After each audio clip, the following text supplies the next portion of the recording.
Aujourd'hui, on procède à l'unboxing du JBL 600 BT NC. C'est un casque Bluetooth, comme le BT l'indique bien, qui est supra-auriculaire sans fil à réduction de bruit active. L'autonomie de la batterie est donnée pour 12 heures. Il a un câble détachable qui lui permet une écoute filaire ou sans fil. Voilà, vous avez la boîte ici. Donc, on va ouvrir tout ça. On va tourner la boîte quand même pour voir comment ça se présente. Le packaging est beau, hein, comparé à ce que j'ai déjà pu voir pour ce prix-là. Donc, voilà, JBL, c'est aussi ça. Ok, donc on va poursuivre notre petit unboxing en découpant avec cet instrument de mort tout ce qui nous permettra d'ouvrir. Voilà, c'est comme ça. On ouvre donc le paquet qui se présente comme ça. Que retrouve-t-on dans notre boîte? On a deux parties. On a cette partie plastique dans laquelle se trouve le casque proprement dit, accompagné de son câble pour lui permettre d'avoir la fonction filaire, câble de rechargement aussi orange, comme ça rappelle le logo JBL et puis ça permet de ne pas le perdre parce que vu la couleur, voilà. Et puis on arrive maintenant au fameux casque. On enlève l'embauchoir. Ah, il y a encore des choses à découper. Donc ça passe par ce découpage. Voilà. Ici.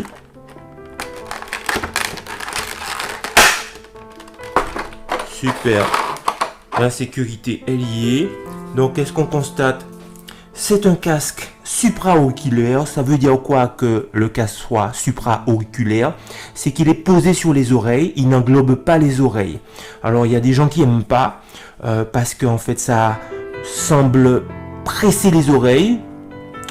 Mais d'autres aiment beaucoup parce que ça n'englobe pas les oreilles comme le circumauriculaire. Et donc, on n'a pas cette sensation d'être étouffé. On constate que c'est un casque assez solide, même si de prime abord le plastique a l'air un peu fragile. Voilà, il fait pas trop de bruit. Là on a du noir laqué, du noir mat. Les boutons semblent être assez faciles d'accès. Augmentation du volume. Appairage, ici, pour l'appairage. Voilà, on allume, on éteint. Pour le câble, le filaire qui permet une écoute filaire. Right, left. Voilà. Les coussinets, une qualité moyenne, plutôt moyenne, bonne. Voilà. Bon, le côté laqué, j'aime pas trop parce que c'est quelque chose qui se raye très facilement et ça se voit. Alors quand c'est neuf, c'est clinquant, mais après, voilà. Il se met à plat, ça c'est aussi très agréable. Ce ne sont pas tous les casques qui permettent d'avoir cette fonction. Je vais le tester et je vais vous dire derrière comment je le sens en termes d'écoute et à qui il me semble que ça s'adresse. Alors je vais donner ce que je trouve de positif et de négatif concernant ce casque Bluetooth JBL. Je vais commencer par le positif. Le son est de bonne qualité, très porté sur les basses. Bon, comme toute la gamme JBL, ça a ses bons côtés et ses moins bons côtés. Il est très facile à appairer au téléphone et il a une bonne réduction de bruit et c'est surprenant pour un casque de cette gamme-là, cette gamme de prix.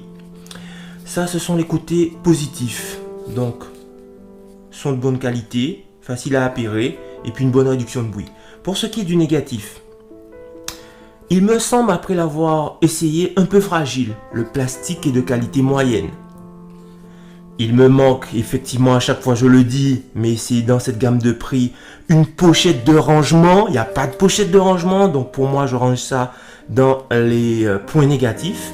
Et puis, en termes d'autonomie qui est donnée à 12 heures, elle décroît plutôt vite avec plusieurs utilisations. Donc ça, il faut se méfier.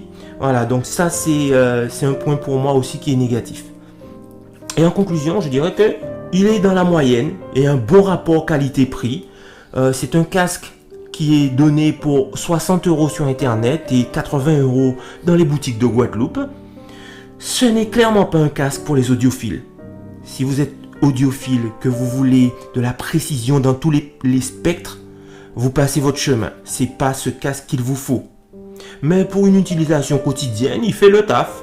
C'est-à-dire pour écouter la radio, la télé, jouer sur une console, des activités qui ne demandent pas une trop grande précision dans les différents spectres. Eh bien, c'est un très bon casque. Voilà.